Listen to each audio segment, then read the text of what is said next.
acho que só pode gravar a host. Agora sim, agora sim. Oi? Recording. A host que pode Ok, aí tem que dar ok. Agora sim. Então vamos lá, gente. Deu certo, vocês estão me ouvindo? Qualquer coisa pode interromper, tá bom? Conseguem ver a tela? Carregou aí para vocês? Sim. Joia. Então, qual é a ideia de hoje, né? A ideia de hoje é que a gente possa aqui falar um pouco sobre acolhimento ao luto, tá? O acolhimento ao luto, ele acaba esbarrando no acolhimento ao sofrimento de uma maneira geral. E talvez o que eu tenha a dizer aqui para vocês possa ser útil no acolhimento que vocês oferecem dentro da Casa Rita. E aí surge essa ideia com a Leonor da gente fazer esse treinamento para que vocês recebam ferramentas para acolher, tá?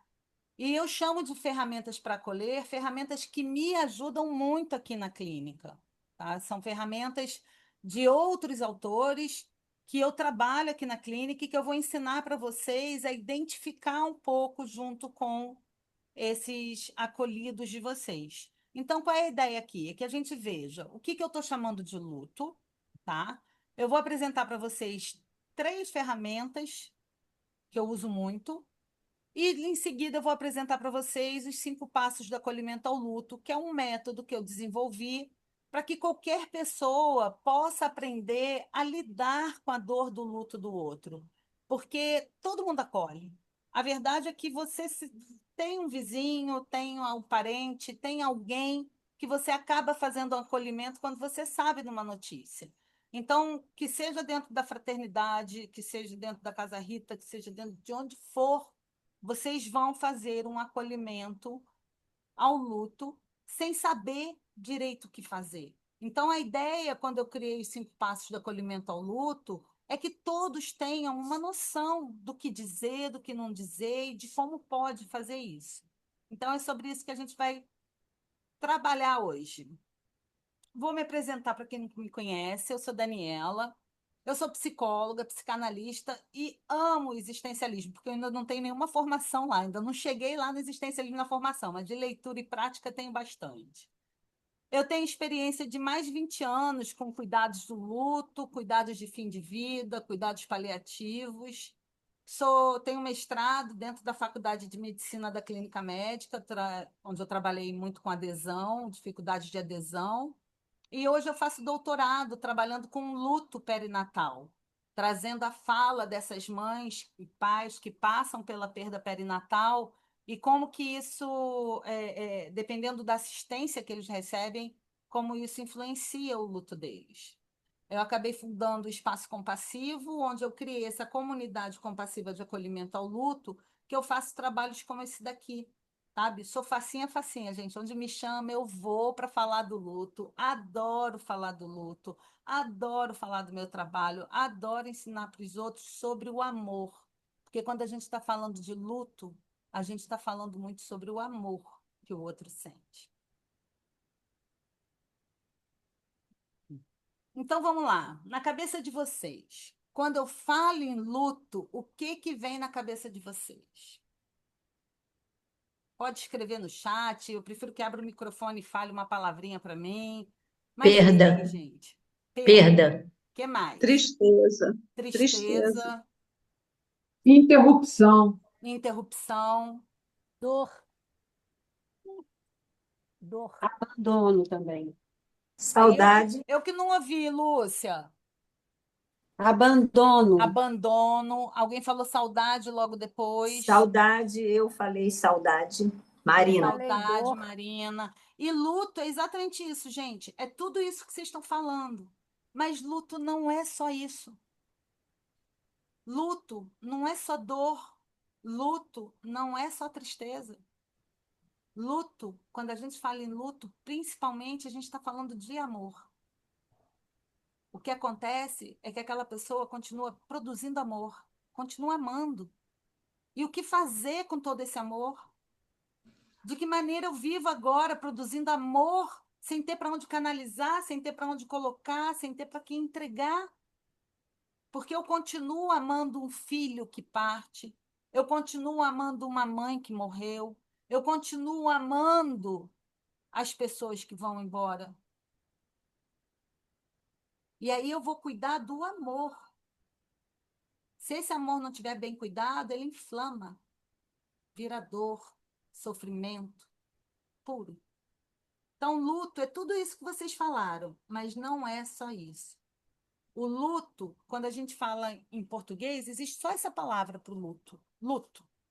Agora, se a gente for para o inglês, onde começaram os estudos sobre o luto, muito por conta dos soldados voltando da guerra, a gente tem 3 palavras para poder tentar chegar numa dimensão do que a gente está dizendo aqui.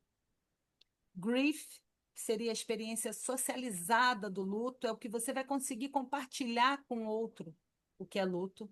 Eu vou contar para você como eu me sinto, eu vou dizer para você, meu mundo acabou, o meu chão abriu um buraco embaixo de mim, eu estou destruída, eu não sei. Eu vou contar para você como é que eu me sinto. É uma experiência que eu socializo com o outro, que eu explico, que eu conto para o outro. Mourning já é uma experiência psicológica do que é esse luto, já é uma experiência que você não vai conseguir nunca dividir com ninguém a dor que você está sentindo. Por mais que as pessoas te acompanhem, que estejam próximas de você, por mais que seja seu marido que compartilhe a dor de um filho, por exemplo, nunca ele vai alcançar o que é essa dor para você. Esse lugar é singular. Só você sabe o que é uma dor para você. Tem um lugar dessa dor que você não divide com outra, é o que você experimenta. E só sendo você para poder entender o que você está vivenciando. Você pode explicar, mas ela nunca vai alcançar. Tanto que na escala de dor, em todos os hospitais, em todos os lugares que você entra e querem saber a tua dor, como é que tá, a escala de dor ela é uma comparação sua com você mesmo. De 1 a 10, quanto que tá a sua dor para você? Isso que é escala de dor.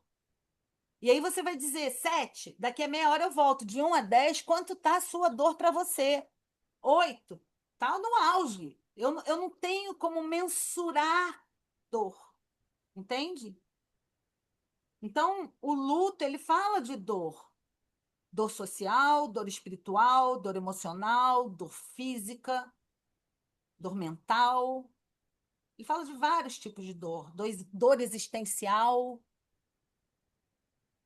E o bereavement, ele é um processo de aprendizado, porque o luto ele é um processo de aprendizado, é uma adaptação. Você vai começar a se adaptar com aquele mundo que é completamente diferente do que você conhecia. Eu lembro uma paciente que virou para mim e falou assim, Daniela, ela estava comigo já há alguns anos e ela tinha passado por uma perda gestacional uns 3 anos antes e agora o pai dela tinha morrido.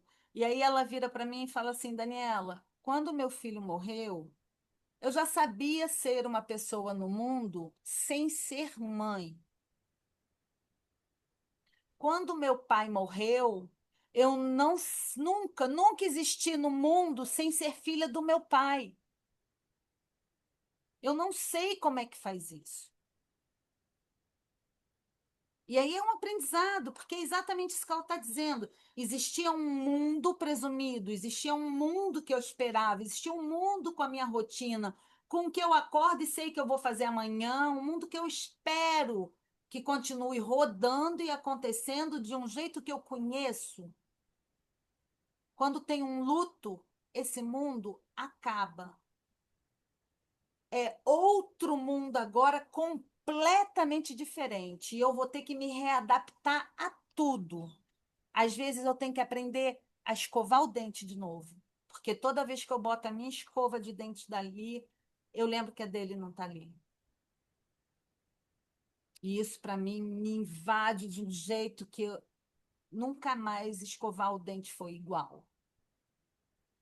Então, quando a gente está falando de luto, a gente está falando de uma transição de mundo, de uma coisa que era que você conhecia, que você sabia viver, para algo completamente novo, diferente. E aí é o que eu falo muito para os meus alunos, para os meus pacientes. Não é pior ou melhor. ele é diferente. Porque nesse mundo anterior também tinham coisas ruins e tinham coisas boas. Só que eu já sabia mais ou menos como é que ele tocava. Nesse novo, vai ter também coisas ruins e coisas boas, mesmo no luto. Ok? Então, o luto, ele é um processo de aprendizado. Isso daqui é uma pergunta que eu faço muito para os meus alunos de medicina, sabe? Quem acredita que o luto é uma doença? Eu ia tirar essa pergunta, eu ia tirar esse slide quando eu estava revendo hoje a aula para trazer para cá. Eu falei, não, eu vou deixar. Porque quem aqui acredita que luto é uma doença? Ela pode levar você a ter uma doença. Pode levar a ter uma doença. E aí eu digo que o luto não é uma doença. E ainda pergunto, por que que o luto não é uma doença? Como que eu ensino para esses alunos que o luto não é uma doença? Como é que eu faço eles entenderem que não é uma doença? Apesar de estar lá no DSM também, como uma patologia, luto complicado. E que bom que tá, sinceramente, é ambíguo, mas pelo menos tem algo ali reconhecendo o luto em algum lugar. Antes ele não tinha nenhum reconhecimento. Fala, Patrícia. Não, se a pessoa não consegue, de alguma forma, superar o luto, ele pode se tornar uma doença, já que Ah, boa você, pergunta, mas olha, já que fale, não, desculpa. que você trouxe, eu acho que no behaviorment, bereavement, que ela é uma passagem. Se ela não consegue lidar com essa falta, né, que o luto às vezes significa de alguma coisa, se ela não, quer dizer, eu acho difícil ao longo de uma vida inteira ela não aprender a lidar. Mas se ela tiver Acontece. muita dificuldade, isso não pode o luto não pode se tornar uma doença a partir do momento da não aceitação do que aconteceu. Tá. Mas aí o que exatamente vai se tornar a doença? Entende? O que que é esse luto exatamente dessa pessoa? Eu vou precisar entender o que que é. É raiva que ela sente muito? É tristeza? Porque cada pessoa vai sentir o luto de uma maneira singular. E assim, cada pessoa vai sentir o luto de uma maneira singular e para cada luto. Você nunca vai vivenciar um luto igual ao outro, porque sempre vai ser um outro momento da sua vida também. Mas um luto vai sempre dar a mão para todos os outros lutos, tá? Ele dá a mão, ele dá a mão para todas as dores anteriores, sabe? Então, assim, o que que é que a gente vai cuidar aqui? O que que vai virar uma doença? Então, a gente vai olhar isso até aqui. Vou até mostrar para você quando que é preocupante e quando que fica mesmo para a gente algo que chama atenção, que tem que ter um cuidado maior, sabe? É quando não é porque não supera. O luto, a gente não fala mais que se supera. Isso a gente dizia antes na literatura lá de Freud mesmo, ali um pouco mais atrás. Hoje a gente sabe que o luto ele incorpora na vida e é para sempre. Porque para sempre você pode sentir saudade. Sabe? Lá na frente, daqui a 10 anos, você pode de repente ser, sabe, invadido por uma lembrança e aquilo provocar uma emoção e você começar a chorar compulsivamente ali, e isso é um luto. A gente fala que isso é um luto invadindo você de novo. Então, o luto ele passa a ser presente. Por isso que a gente fala que é um processo de adaptação. E exatamente no bereavement, onde você vai se adaptando a ele, tá? Então, assim, quando a gente fala que ele não é uma doença, é porque ele não tem uma história natural. Eu não tenho como dizer para você que um luto ele vai ser assim, vai evoluir assado e você pode esperar esse tipo de prognóstico dele. Eu não tenho a menor ideia o que cada luto de cada pessoa vai fazer com aquela pessoa. Eu não tenho como dizer que tem um conjunto de sintomas, sinais iguais o de todo mundo, que começa com a perda e vai desaparecer com o tempo. Eu não tenho como dizer isso. Que é exatamente isso que você está trazendo. E se uma pessoa não consegue lidar com esse luto por anos a fio? E isso acontece, tá? Não é difícil, não. A gente não tem nunca como prever como é que vai ser um luto. Por isso a gente não pode chamar de doença, entende? Porque ele vai ser sempre singular. Ele não vai ter uma história natural, ele não vai ter sintomas iguais em todo mundo, que evolui de determinada forma, tá? Ele não tem protocolo? Isso, ele não tem um Ok, protocolo exatamente de como ok, ele vai acontecer, evoluir e o que que vai fazer com a ok, saúde da pessoa. ok. Obrigada. Então, aqui, ó, aí luto não é só um sentimento. Ele não é só tristeza e dor. Ele é um processo de aprendizagem, um aprendizado intenso e uma adaptação. Aquela pessoa não vai mais ser aquela pessoa. Ela vai ser completamente diferente, dependendo da importância que essa perda. E, gente, luto não é só para a morte. Luto a gente passa durante vários momentos da nossa vida. Luto, às vezes, é quando uma criança está passando a ser adolescente e perdendo aquele lugar de ser a criança. Talvez a filhinha da mamãe, o filhinho do papai, e passa a ser um adolescente. E agora ele coloca ele em prova dentro da escola, se ele vai ser aceito socialmente ou não, ele que era o brilhante da mamãe e do papai. Estou dando um exemplo bobo, mas o luto ele pode acontecer a qualquer momento da sua vida e pelo que for. Um exercício que eu faço muito com alguns pacientes meus, né, que eu acho interessante, de entrar em contato com as perdas que passou na vida, é uma linha do tempo em que eu falo, pensa na tua perda mais antiga, a mais antiga que você lembra. Até onde você vai? Eu lembro de uma paciente que virou e falou assim, eu lembro quando eu tinha, quando eu era muito nova, acho que era em torno de uns 6 anos que ela tinha, e que o sorvete dela caiu no chão. Ela dizia, eu lembro até hoje o aperto no meu peito. Era um momento de aniversário dela. Eles eram uma família muito sem dinheiro, muito sem recursos, e no aniversário dela o que ela quis foi sair para tomar sorvete. E todos tinham direito a uma bola de sorvete. E quando ela vai dar a primeira lambida na bola de sorvete, o sorvete dela cai no chão. E ela fica ali durante meia hora aproximadamente, com todos tomando sorvete e ela vendo dela derreter no chão. E ela lembra disso como um luto. E é um luto. Então, o que eu quero que vocês desmistifiquem aqui é que luto não é só para a morte. Luto é uma perda considerável para você. Não é para mais ninguém também. É para você.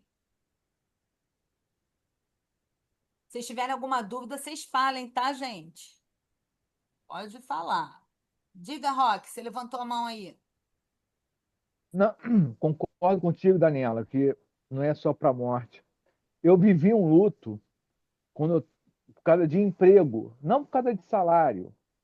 Eu trabalhava no INCA e quando o contrato foi cancelado, né? Eu senti um luto, né? Eu ia lá no INCA, no Hospital do Câncer, como se fosse uma assombração, visitar, entendeu? Era uma Fica um dor tão vazio, grande. né, Roque? Meu Deus, não, vazio, um buraco. Eu parecia uma assombração que eu ia lá Sabe visitar. que isso, ó, é um Ah, luto de si mesmo. É um luto sim, daquele Roque que estava lá e fazia aquele trabalho. Aquilo tinha isso, um significado para você que fazia sentido na sua vida trabalhar daquela maneira e com exatamente, aquilo dali. Quando exato, você não tem mais aquilo, você perde esse Roque que fazia isso, sabe? isso. O buraco que você perde é um luto de si mesmo, porque aquilo fazia Não, muito sentido. Sair cedo de casa, pegar trânsito, não. chegar ali, trabalhar com E naquele lugar, com aqueles pacientes, aquela equipe, isso, aprendendo, né? Porque são e valores vão da mudando, né? mesma, e da mesma forma que te guarda fotos de parentes que morreram, eu guardo em casa até hoje as papeladas que eu tinha lá quando eu estava no hospital. É, Entendeu? mas é É isso, incrível. é um trabalho que faz sentido ser esse rock no mundo, É, sabe? E é esse lugar que você né? sente saudade de sentir. Isso. Então, assim, Isso. Aí, como é que a gente cuida, Roque? A gente está falando aqui, ó, de algo que é sagrado para você. O sagrado, ele vai para além da religião. A religião é um dos sagrados. Mas o que é Sim, sagrado para você é tudo aquilo que te alimenta como ser rock no mundo. Coisa que não tem como você explicar exatamente para o outro o que, que é uma sensação dessa. Só você sabe o que é isso. É maior exato. especialista em rock no mundo sentindo rock, sabe? E Isso isso mesmo. vai deixando você num lugar de maior especialista em você mesmo. Eu sinto isso, é gostoso, isso são meus valores. Se apropriando disso daí. Aonde mais você encontra lugares que fazem sentido ser rock no mundo, entende? Aham. E isso te Exatamente. alimenta Exatamente. porque dá a mão para os seus valores de ser rock no mundo. Olha o Isso. existencialismo que eu falei que eu sou apaixonada. É. E outra coisa que achei, você achou interessante aí, quando você falou assim, ah, o luto da pessoa que teve filho e de uma pessoa que perdeu o pai. Aí eu achei Aham. legal que você falou que a pessoa que teve filho, ela teve filho naquele momento, mas ela sempre viveu sem filho, né? Agora, a pessoa que perdeu um pai, a existência dela sempre teve um pai. É, mas aí, ó, Rock, eu contei a história dela, mas não é todo mundo que é Ah, assim. Isso aham, vai entendi, depender muito entendi. das relações que você Sim, cria sim. com cada um dos seus papéis sociais, entende? Aham, Exatamente isso, a relação que você cria. Ela tinha uma isso. ótima relação com esse pai, sabe? Ele era um tudo na vida dela.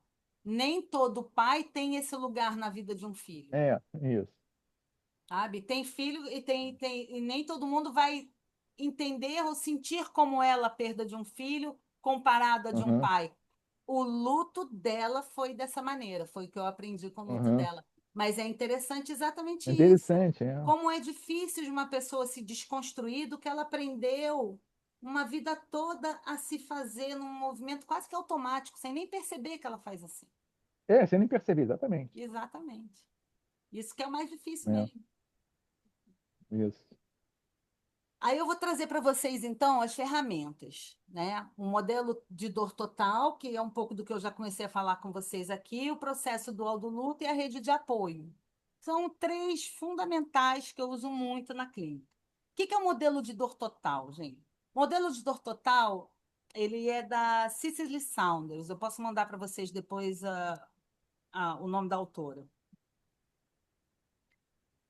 É, ela falava, Cicely Saunders, nossa, é uma mulher fantástica. Já dei muitas aulas sobre ela também. Ela se formou primeiro em administração, depois ela foi se formar em enfermeira, ela foi ser enfermeira, não, ela foi ser assistente social, depois ela foi ser enfermeira e por último ela foi ser médica.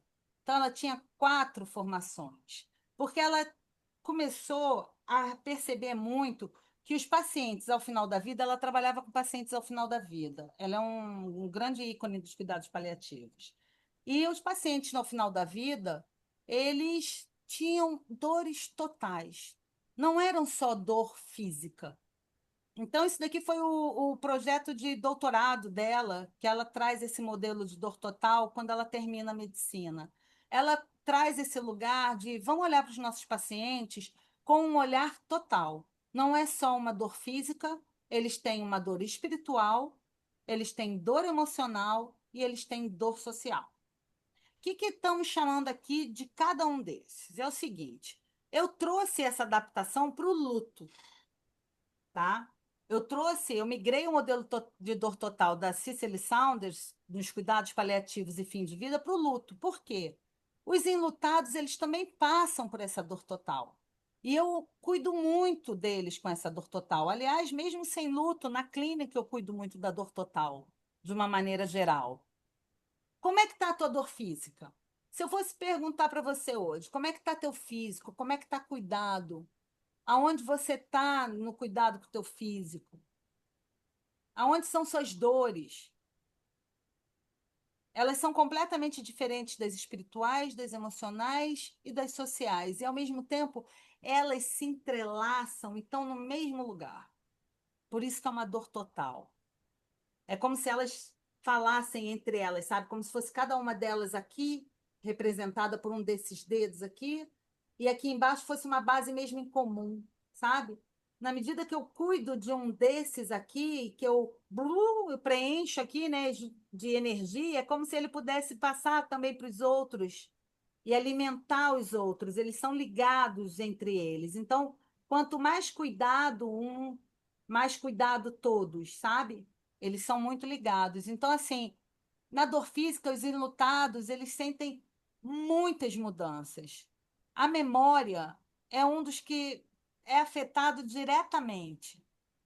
O senso de comprometimento deles, o senso de direção, memória, apetite, mas é tanta coisa, calafrios, eles podem sentir muita coisa no corpo. Inclusive, já tiveram estudos onde eles mediram pela saliva o nível de estresse dos enlutados. E aí eles conseguiram ver que o corticóide deles é muito alto também. Então, tem todo um corpo respondendo ao luto. E a gente olha para isso e cuida disso também. Às vezes, uma dor física está falando de um cuidado ao luto. Ou, quando o enlutado chega se sentindo muito, estou muito diferente, a gente ajuda ele a entender. Isso é luto. O que é a dor social no luto? A dor social é o papel que cada um representa. No caso dessa filha que a gente estava falando aqui, o papel de ser filha era um dos papéis principais que ela exercia no mundo.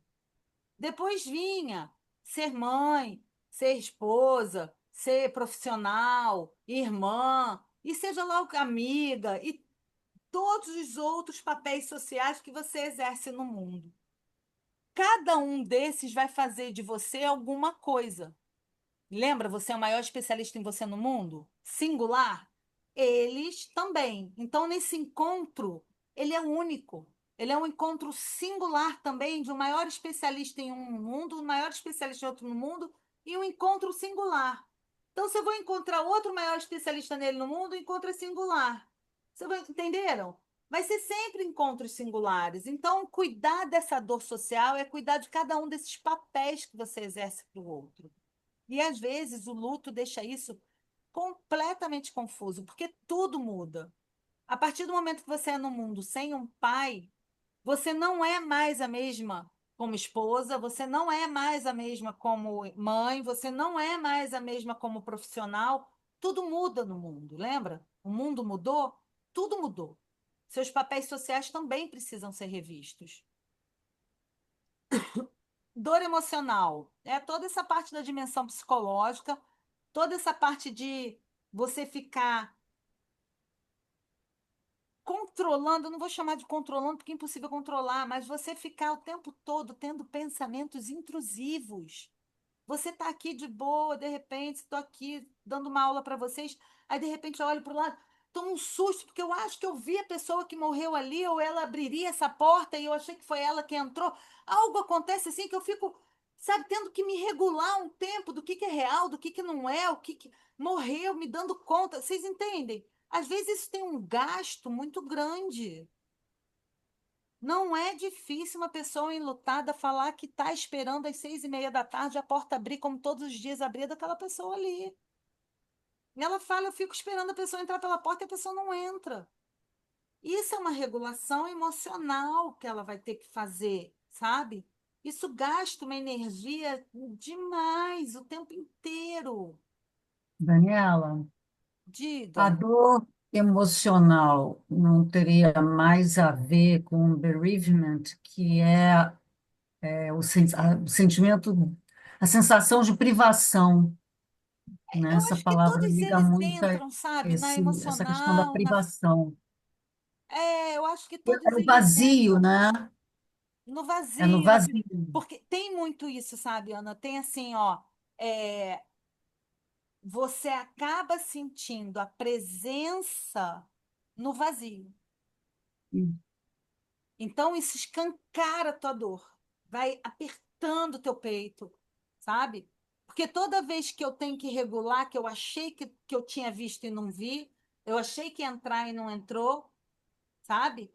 Toda vez que eu tenho que regular, o que me invade é o vazio daquela presença que eu senti. entrar, mas não vai entrar. Então, a gente chama isso no luto de presença no vazio. Eu Eu tenho que posso dar ficar um exemplo? regulando isso. Hã? Eu posso dar um exemplo de um Pode. acolhimento que nós fizemos, que foi bastante interessante, porque a pessoa sentia um luto antes da mãe morrer. Ela tinha tanto medo de perder a mãe que ela já passava por toda a sensação do luto antes da perda. A gente chama isso de. é, Ai, fugiu. Só porque estava aqui na ponta da língua. Daqui a pouco vai, Fugiu. Daqui a pouco ele volta, saiu correndo daqui a agora pouco pela volta. janela. Isso, Luto antecipatório, isso. né? Porque é isso. Às vezes é uma vivência de um medo de perder alguém. Então, o que que eu faço? Eu já vou me protegendo disso. Geralmente são processos inconscientes, tá?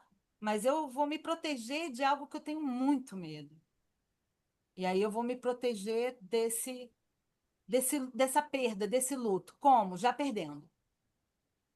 Já me antecipando. Pode ser. Pode ser também um luto antecipatório quando tem uma pessoa com um diagnóstico de fim de vida. Um diagnóstico ameaçador de vida. Não precisa ser nem de fim. Hipertensão é um diagnóstico ameaçador de vida. Diabetes é um diagnóstico ameaçador de vida.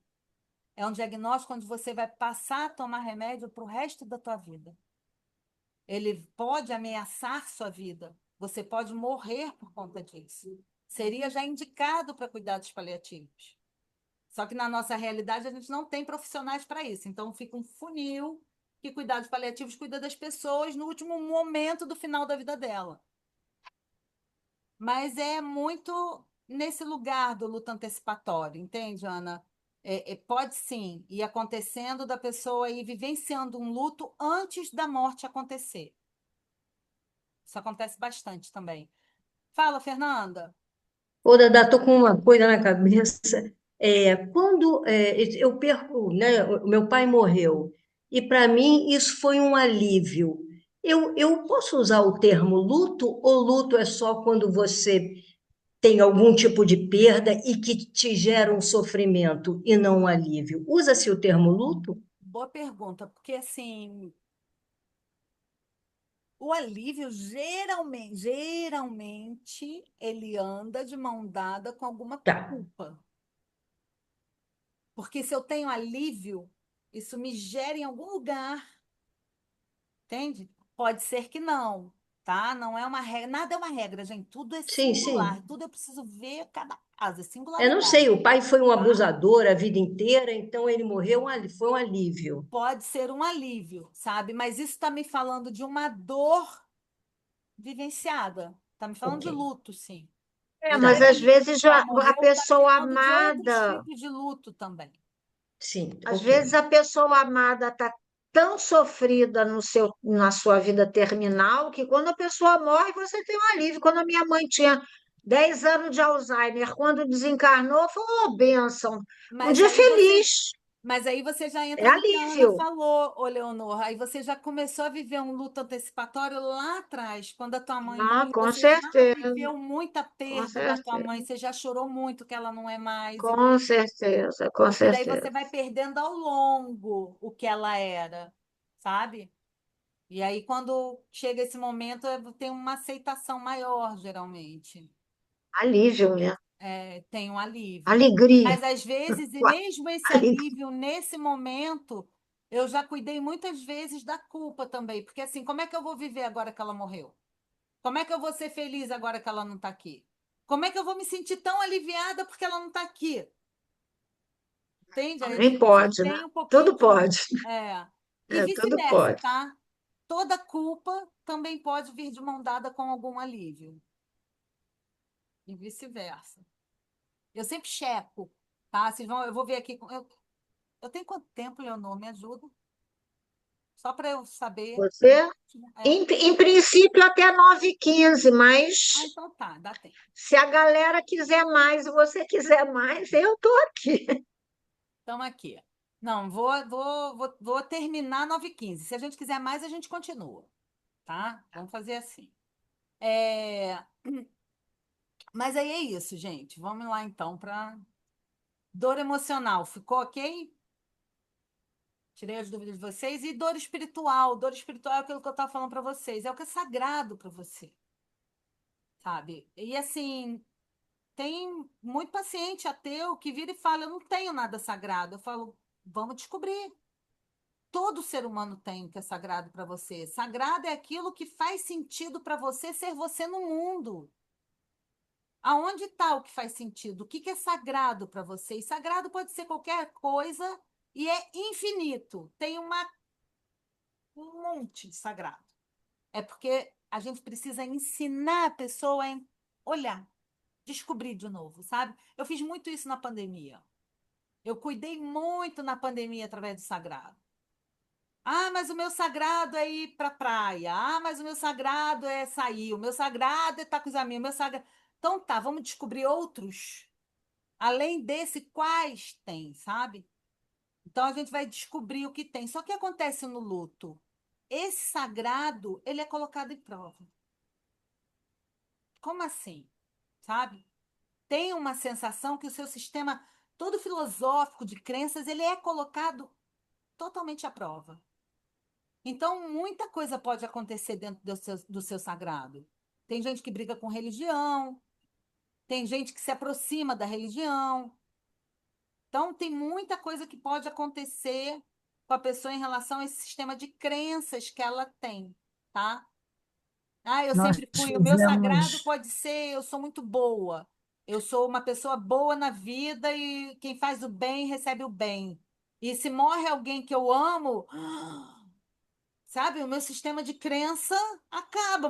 Não é isso, eu só fiz o bem e recebi o mal, entende? Aí a gente precisa olhar para isso. Pode ser de vários ângulos, de vários aspectos. Daniela, Diga, é, Ana. Leonor pode comentar melhor sobre isso. Nós tivemos um encontro de carnaval um ano que foi, me ajuda a lembrar, é, onde estava Deus quando? Foi qualquer coisa parecida assim? Uhum, Foi, foi. foi. E nós tivemos várias histórias assim. Onde estava Deus quando? Quando, né, quando o avião caiu, quando o terremoto matou todo mundo, né? As pessoas fazem muito essas perguntas, né? É uma coisa que eu reparo muito é que assim, praticamente todo enlutado, sabe, quando sabe de uma perda muito grande, de algo que impacta muito, ele é invadido por duas grandes perguntas, duas grandes sensações. O que eu fiz para merecer isso? O que eu fiz de errado para merecer isso? O que eu poderia ter feito para evitar isso?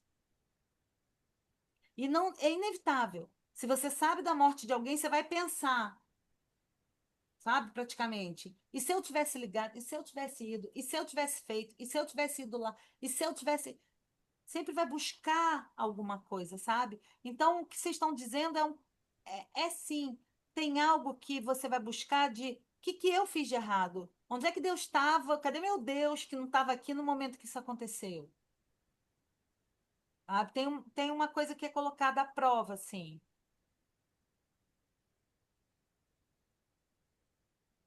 Aí um exercício que eu gosto muito de fazer, e aí eu trago aqui não para a gente fazer agora, mas para se vocês quiserem tirar uma foto, fazer depois, pensar, é isso, entrar em contato com as suas dores total, sabe? Faz uma análise dos seus quadrantes. Como é que está o seu quadrante físico? Como é que está o seu quadrante espiritual? Como é que você tem cuidado do seu emocional, do seu social? E às vezes, gente, isso é muito simples e tão importante da pessoa aprender a se apropriar desse cuidado dela com ela mesma, sabe? Aprender a olhar que não tem nada de errado se eu vejo que tem ali uma parte do meu físico que eu quero cuidar mais, se eu olho meu espiritual. E aí eu coloco essa porcentagem aqui, porque a minha proposta é assim, quanto por cento num gráfico de pizza, dividido em 4 pedaços de pizza, quanto por cento você considera que está cuidado, sabe? O teu físico, o teu espiritual, o teu emocional e o teu social. Aí eu peço para a pessoa fazer uma análise do que ela acha que está agora na vida dela esse cuidado. E deixa ela fazer.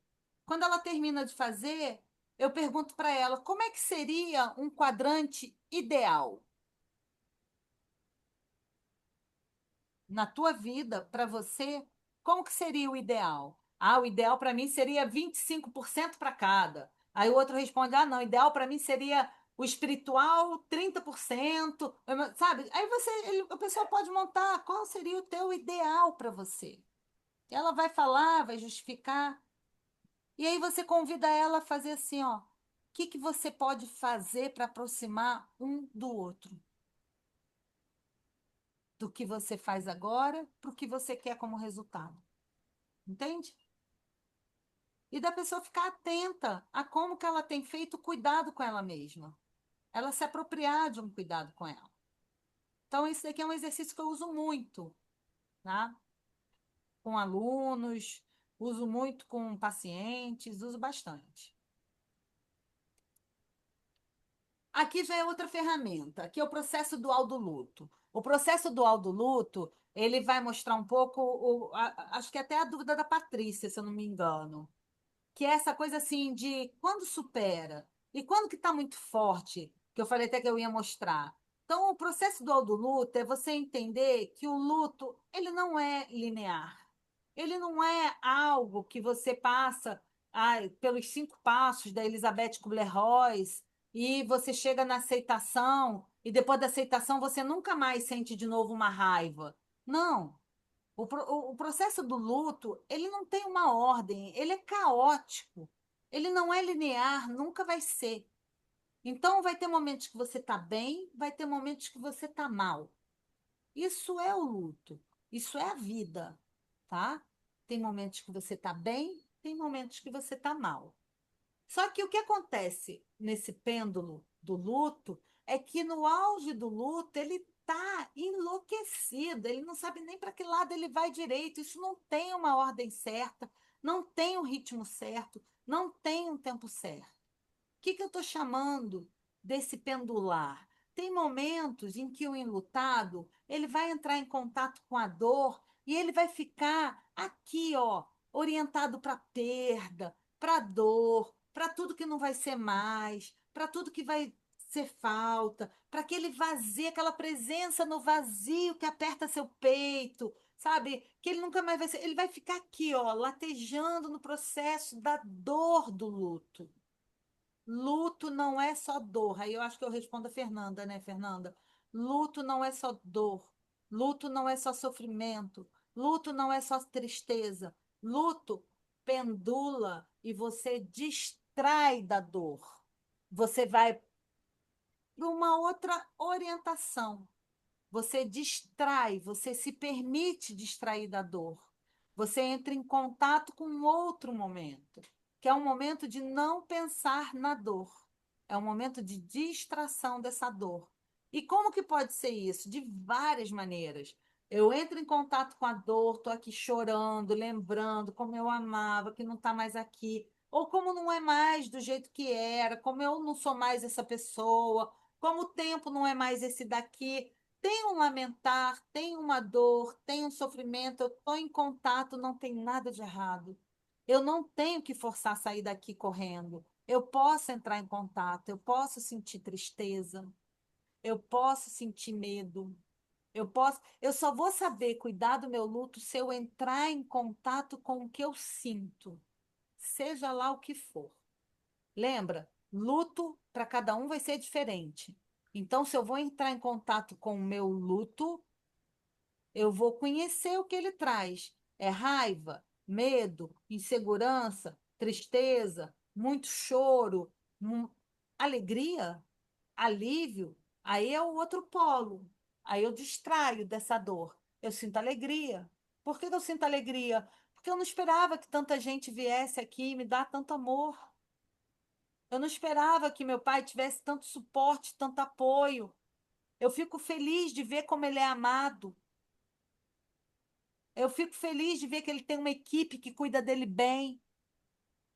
Entende, gente? Luto não é só dor, não tem nada de errado você ter alegria, você ter aquilo que você recebe também, que é um momento não só dor. Eu não posso reduzir luto a dor e sofrimento. Para além disso, tem mais do que isso. Eu distraio da dor também. Eu lembro de uma paciente, lembra, Leonora? Acho que esse foi no grupo que a gente até estava na supervisão, em que essa paciente ela perdeu o marido dela e a maneira como eles curtiam muito a vida era ir a rodeio. Eles iam todo final de semana a rodeios e tomavam o chopp deles no rodeio. Quando esse marido morreu, essa mulher ficou muito tempo em casa e quando ela quis sair, ela quis ir ao rodeio. E ela dizia: que saudade, eu quero muito ir ao rodeio, tomar um chopp e levantar minha taça para ele. Eu quero fazer isso, só que a família inteira dela dizia que não, que era um absurdo, que viúva alegre era essa de ir para rodeio agora. Com aquilo, que absurdo, que luta é esse? Você não está nem sentindo falta, você já quer ir logo para a festa. O que o outro pensa do teu luto é problema do outro. O que ela estava querendo fazer ali era ir sentir o marido dela de perto. Isso era o que o luto dela pedia. E ela tinha uma prima que ela podia contar com isso. Então ela foi lá com a prima, tomou um chopp no rodeio, brindaram ao marido e ela pôde chorar ali e falar: que saudade de você. Ali tem, ó, dor, luto, distração, alegria, tem tudo junto, gente. Às vezes não é uma coisa separada da. Não tem uma ordem. É o que é para cada um. Por que que isso daqui é muito importante? Eu faço questão de trazer isso para cá. Uma das coisas que os enlutados mais acreditam que estão é ficando malucos. Porque horas eles estão bem, horas eles estão mal. Tem uma hora que eu tô rindo, que eu tô aqui rindo, distraído, contando uma história. Aí eu conto uma história do enlutado, de alguém que morreu mesmo, do morto mesmo, né? Tô contando, não, papai era assim, você não lembra? KKKK, lembra que ele fazia? KKK, eu não sei o que, tá ali entre a família. Ah, e começa a chorar. Logo depois da gargalhada, ou vice-versa. Tô aos prantos e de repente eu começo a rir, lembro de algo engraçado daquilo. O luto, ele tem isso. Ele faz você ir de um lado para o outro, tá? Enquanto tiver pendulando, é saudável.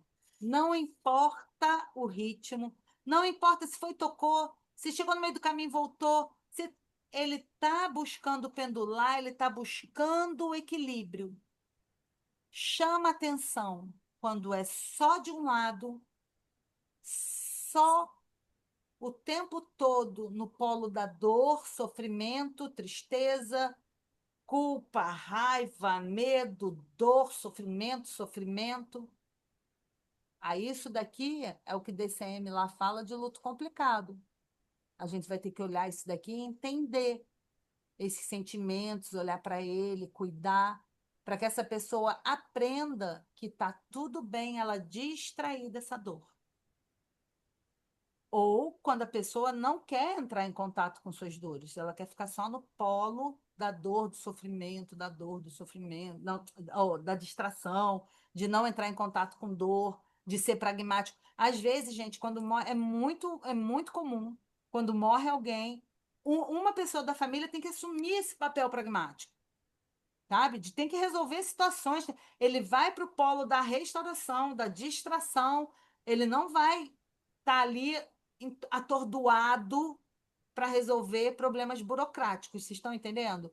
Uma pessoa da família, às vezes, atende esse papel daqui e só vai sair desse momento daqui, sei lá, meses depois, que vai se permitir entrar em contato com a sua dor. Isso é muito comum de acontecer, tá? Então, esse é o processo dual do luto. Fala, Roque. Não estou te ouvindo, tá mutado. Tá mutado. Agora sim. Então, Daniel, será que esse quadro, esse panorama explica que alguns povos comemora, que dá a impressão de uma comemoração? Ficou muito comum na época da pandemia, aquele pessoal que aí se fala no momento pendular, que eles ficavam com um caixão dançando para lá e para cá. né? Então tem alguns povos que Na parece uma África usa festa. muito. Isso. Aí foi um negócio de pendular, e realmente na coreografia que eles fazem, sustentando a urna, né? Eles ficam para lá e para cá, como se fosse um pêndulo, entendeu? Interessante, interessante fazer. Eu nunca tinha pensado nesse paralelo. Veio na minha cabeça aquela cena, né? Daquele, deles comemorando, né? E aí você falou o negócio de pendular, e eu me lembrei, quando eles faziam aquela coreografia, dá a Ah, impressão, caramba, esse caixão vai cair daqui a pouco. Que tinha aquele movimento pendular. E toda essa alegria tem nesse panorama aí, nesse quadro, eles expressavam, né? Na- enfim, um reconhecimento, né? a Eu importância acho que desse explica ritual, né? O ritual ele é isso. muito importante no luto. Você ter o Aham, reconhecimento da morte mesmo, sabe? De uma isso. partida, de um final, um fim, para não ficar nem na fantasia E, dessa e da história continuidade. da pessoa, né? Do agradecimento daquela É, pessoa, dos feitos, né? É isso. exatamente. Muito bom. Não tinha pensado nisso, não, mas é bem interessante mesmo, Cláudio. Uhum. E aí, a terceira ferramenta que eu trago para vocês é a rede de apoio, gente. Com rede de apoio, é assim, ó, é com quem eu conto e para o que eu conto. Eu não conto com todo mundo para a mesma coisa. Não adianta.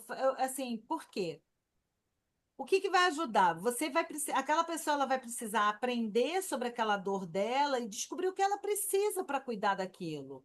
E a partir daí ela vai precisar acionar os outros da vida dela para ensinar. Olha, eu preciso tomar um chopp, num rodeio.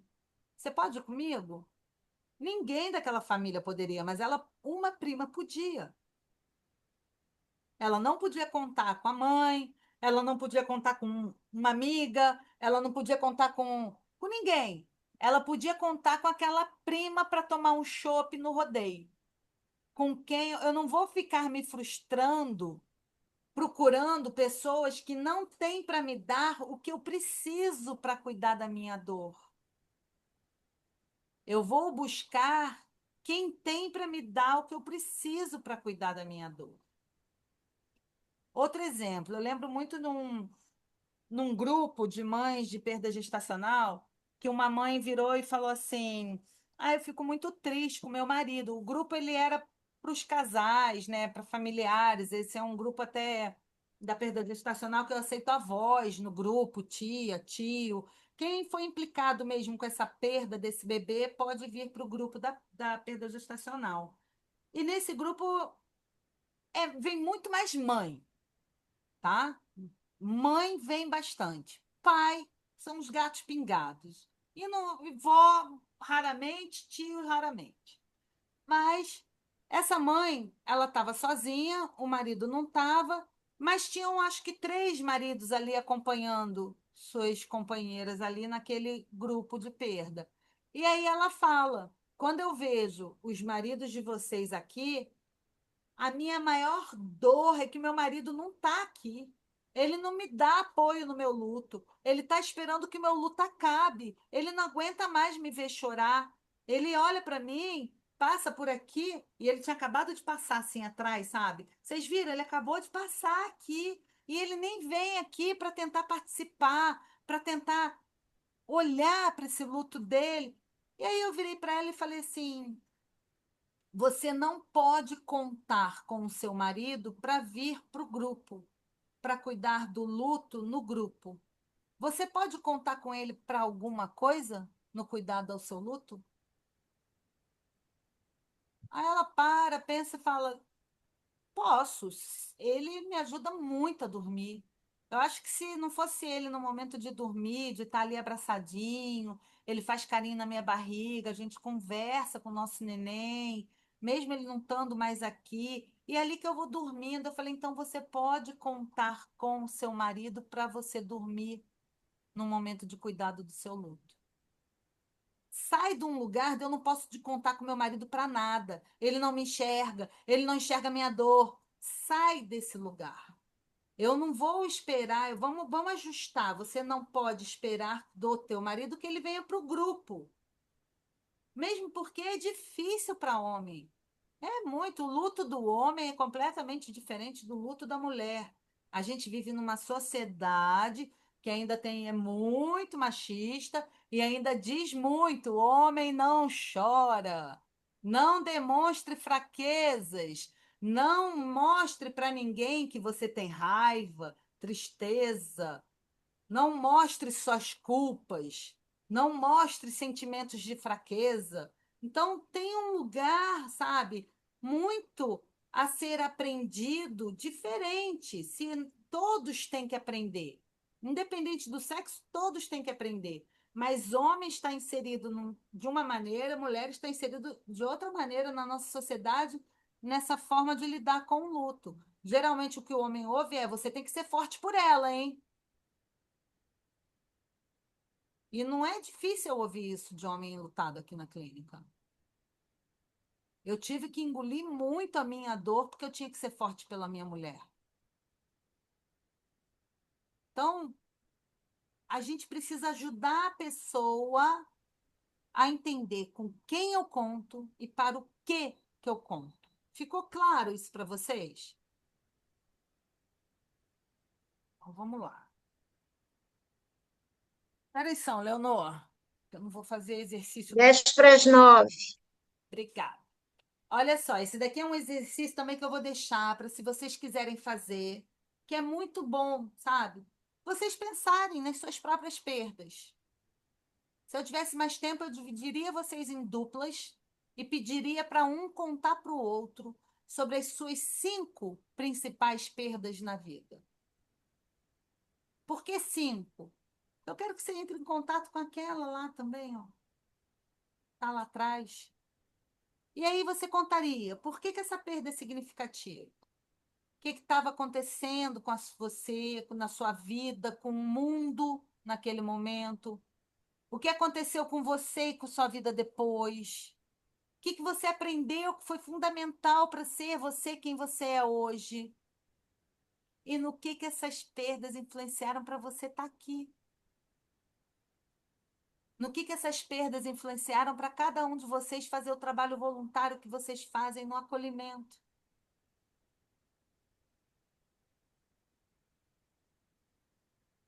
Isso daqui fala muito de cada um de vocês. Aí eu faria esse exercício com a seguinte provocação: quem vai contar, tá? Eu daria tipo 10 minutos para cada um, contar um para o outro, tá?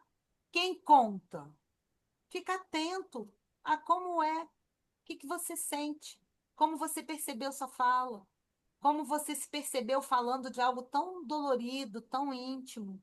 Foi fácil, foi difícil? E como você percebe a sua escuta quando você está escutando? Será que quando você estava escutando, você morreu de vontade de contar para a pessoa algo muito parecido que você passou também? E o que funcionou para você? Será que você teve vontade de falar para ela, não fica assim, não? Será que você teve vontade de falar para ela alguma coisa? Então, esse é um exercício que eu gosto muito de fazer quando eu tenho mais tempo, tá? E aí vem os 5 passos do acolhimento ao luto: visibilizar, validar, se apropriar para poder cuidar, psicoeducar e ressignificar. Vamos rapidamente a cada um deles. O que eu estou chamando de visibilizar? Visibilizar é você ser espaço um para o outro. O que eu estou falando de ser espaço? Aqui, ó, entre eu e você tem um espaço. Esse espaço que eu estou criando aqui, ele é um espaço que eu crio para você. Se eu estou recebendo alguém no acolhimento, eu estou recebendo essa pessoa num espaço que eu estou criando para ela ser acolhida, ok? Então, entre eu e você tem um espaço. Esse espaço é para que o outro coloque coisas dele. E eu vou ficar muito atenta a não colocar nada meu. Não é para mim esse espaço. Esse espaço é para eu acolher o outro. Ele vai chegar cheio de caixa para colocar nesse espaço. Se eu chegar cheio de caixa também, não vai caber. Então, se eu estou oferecendo um espaço para acolher o outro, eu vou ser um espaço para ele. Faz sentido, gente? Para isso, qual é a minha atenção? Toda vez que eu quero falar alguma coisa, é meu. Toda vez que eu quero interromper o que ele está falando, é meu. Eu preciso checar com ele o que ele está dizendo, se faz sentido, entende? Então, o que é ficar atento? É ficar atento para você não atropelar o espaço do outro, a fala do outro. Ficar atento para você ser muito amoroso com você também, porque você vai ter vontade de falar um monte de coisa para ele. Você vai ter vontade de falar, porque assim, quando a dor do outro pula na tua frente, inevitavelmente o nosso cérebro vai buscar nas nossas experiências aquilo, o que é aquilo que ele está dizendo. Para eu entender o que ele está dizendo, eu preciso buscar nas minhas experiências aquilo dali.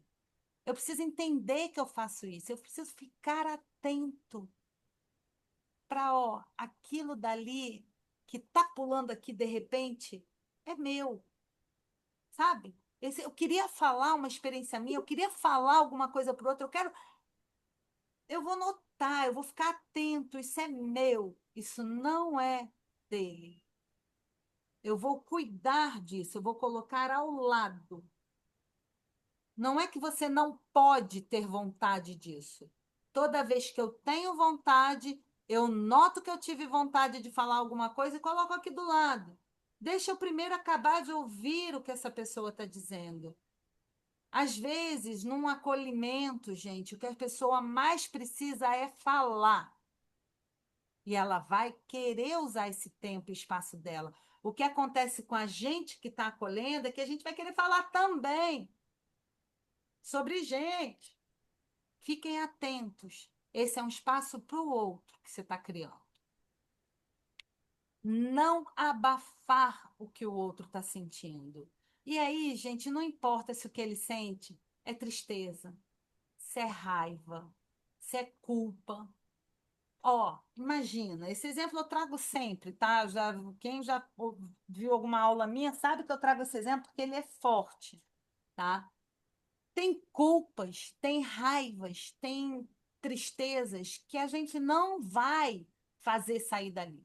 Não é abafar, não é dizer que a pessoa não pode sentir aquilo, que ela não deve sentir aquilo. Por exemplo, uma mãe que estava com muita culpa porque ela colocou uma televisão grande num rack embaixo desses, assim, bem baixos, né, na sala dela, e ela colocou uma TV, sei lá, de mais de 50 polegadas. E ela tinha uma filha que estava aprendendo a andar. E essa filha, quando chega ali na televisão, ela se apoia na televisão e puxa a televisão. A televisão cai em cima da neném e mata a neném. Essa Ah, meu mãe Deus. tinha uma culpa gigantesca de por que que eu não botei essa televisão na parede, por que que eu não botei essa televisão no alto, por que que eu botei essa televisão ali. Gente, não tem nada que eu diga para ela. Não fica assim, não, a culpa não é sua. Se eu falo isso para ela, eu não ajudo ela em nada. Mas eu não ajudo ela em nada, porque a culpa está ali. Eu posso falar o que eu quiser. Ela vai continuar sentindo culpa. O que é não abafar? É ajudar ela a olhar para a culpa dela. Eu entendo que você está sentindo culpa. Eu estou vendo. Visibilizar. Eu estou no primeiro passo, hein, gente? Visibilizar. Eu estou vendo que você está se sentindo culpada. Eu estou vendo que tem muita culpa aí. Não é, não fica assim, não. É, eu estou vendo a sua culpa. Eu estou vendo que você está assim. Eu estou vendo que você está triste. Eu vou ajudar ela a ver junto comigo aquilo dali. Eu não vou julgar o que ela está sentindo. Eu não vou dizer para ela, ah, a culpa não deveria estar aí. Como assim? Não tem nada que eu diga. Mas eu posso ouvir. O que que essa culpa está dizendo para você? Ela está dizendo que eu não devia ter colocado a TV ali. Ela está dizendo que eu não devia ter feito isso. Eu não devia ter feito aquilo. Eu não devia, eu não devia. Eu estou ouvindo que ela está dizendo que você queria ter feito muitas coisas para ter evitado isso. Vocês entendem? Uma culpa vai sempre falar de muitas coisas que a pessoa queria ter evitado, que ela não queria ter passado, que ela queria que fosse diferente, que ela não queria que fosse aquilo. Ela queria que fosse outra coisa. E aquilo vai martelar na cabeça dela. Aí, ó, é lá aquela dor emocional, pensamentos intrusivos, tem todo isso daí, o dor social, que mãe foi essa, mãe que todo mundo, a vizinhança inteira tá falando. Então, tem muita coisa aí. Espiritual, que Deus é esse que tira meu filho dessa maneira. E por aí vai. Então, o nosso papel é acolher. Isso significa que a gente vai dar o tempo daquela pessoa que ela precisa para ver aquilo que ela está dizendo para mim. Eu posso ver muito mais fácil do que ela. E se ela está uma vida inteira acostumada a olhar para o lado de cá, para não ver um elefante branco no meio da sala, a hora em que você ajudar ela a fazer isso daqui, vai doer essa musculatura. No emocional também. Os 5 passos do acolhimento ao luto é um exercício mental possível para qualquer um, mas não é um exercício fácil. Dói. Dói você começar a ver aquilo que você não estava vendo. Às vezes você não vê por um mecanismo de defesa. Então, dói. Que é outro exercício que eu vou direto. Então, primeiro passo, visibilizar. Ficou claro para vocês? Ajudar a pessoa a olhar o que ela está sentindo. Ajudar ela a ver o que ela está vendo. Tá? E aí, qual é o segundo passo? Validar. Olha, eu estou vendo a sua culpa. Eu vou dizer para ela que eu estou vendo junto. Tudo aquilo. Lembra que vocês me falaram? O que que é luto? Luto é isso tudo, gente. Está aqui. Mas é também esperança, é também amor, é também fé, é também alegria, é também força, conforto. Por incrível que pareça, é um misto de muita coisa. E às vezes isso dói muito também. Então não importa o que ela vai trazer. Eu vou olhar para aquilo junto com ela, naquele espaço que eu estou criando entre eu e ela, e vou falar: eu estou vendo que tem muita culpa aí. Às vezes eu vou olhar e vou dizer: estou vendo que está muito difícil para você. Isso é acolher, tá? Parece bobo, né? Mas se você não atropelou a fala daquela pessoa, se você deixou ela falar, se ela conseguiu ver a dor dela ali, e você disse: estou vendo que você está com raiva, estou vendo que você está muito triste, estou vendo que você está com muita dificuldade de passar por tudo isso. Estou vendo como está difícil para você. Isso é acolher. Isso é validar a dor do outro. Isso, e muitas vezes, logo em seguida, você não precisa dizer mais nada. É como se você fosse introduzir um tempo ali. Porque a pessoa enlutada, às vezes, acha que aquilo dali é coisa da cabeça dela. Que ela que está maluca. Que ela que já devia ter superado esse luto, como todo mundo fala. Então, quando você olha para ela e fala: eu estou vendo como está difícil, a pessoa às vezes faz assim, ó, e cala-se. E aí não precisa dizer nada. Deixa o tempo agir, alguns segundos, para que ela se sinta vista, se sinta validada, se sinta normal por poder sentir o que ela está sentindo, e não inadequada, que ela deveria sentir de outra maneira. Então, a gente não está ali para corrigir e nem tentar melhorar o clima de ninguém. Eu não estou aqui para melhorar o clima entre eu e você vem e me fala de repente de um problemão desse. Como assim? A televisão caiu em cima da tua filha. Meu Deus, não consigo nem imaginar. E como é que eu estou ficando? Eu preciso estar atenta ao que isso está fazendo de mim ali também. E isso é meu. A dor do outro me dá oportunidade de conhecer a minha dor, de me conhecer. Isso não significa que o espaço que eu estou dando para o outro é o que eu vou usar para cuidar da minha dor. Mas eu vou olhar e vou botar do lado que é meu. E depois eu vou cuidar do que é meu, porque eu tive uma oportunidade de perceber como eu fiquei ali. Então, fiquem atentos a você com muita amorosidade. Nada do que você pensa, nada do que você sente é errado. Simplesmente vem naquele momento porque teu cérebro vai buscar referências do que é na tua história para você entender o que é aquilo ali. Então você vai imaginar, nossa, se fosse com a minha filha. Meu Deus do céu, e se fosse com a minha filha? E aí você vai flagrar que você fez isso ali. Isso é em segundos, gente. Você vai flagrar, não é minha filha, é um espaço para o outro, isso é um medo meu, boto aqui do meu lado e eu volto a olhar o outro e deixar esse espaço livre. Porque senão, o que que acontece? O que é meu vai começar a aparecer aqui e eu vou começar a perder esse outro lado de vista, entendeu? Eu não vou mais ver ele, se tudo meu puder entrar aqui, eu perco o outro de vista. O espaço passa a ser um cuidado nosso. Não, não é. Então é muito importante, vocês não estão ali para melhorar clima nenhum. Não fica assim, não. Não fala assim, não. Deus sabe o que faz. Ah, mas não fala assim. Você sabe que ela está bem, que foi melhor para ela, que ela estava em sofrimento. Isso não vai tirar a saudade, o amor, o medo agora de viver no mundo sem tua mãe, sem teu pai, sem teu filho, ou seja quem for. Isso ela só está dizendo sobre ela. E se você tentar melhorar o clima, você vai ser mais um dizendo para ela: não fica assim, não. Já tem muita gente dizendo isso. Você não está ali para isso. Você está ali para dar um espaço para ela olhar o que ela está sentindo no luto dela. Diga, Fernanda.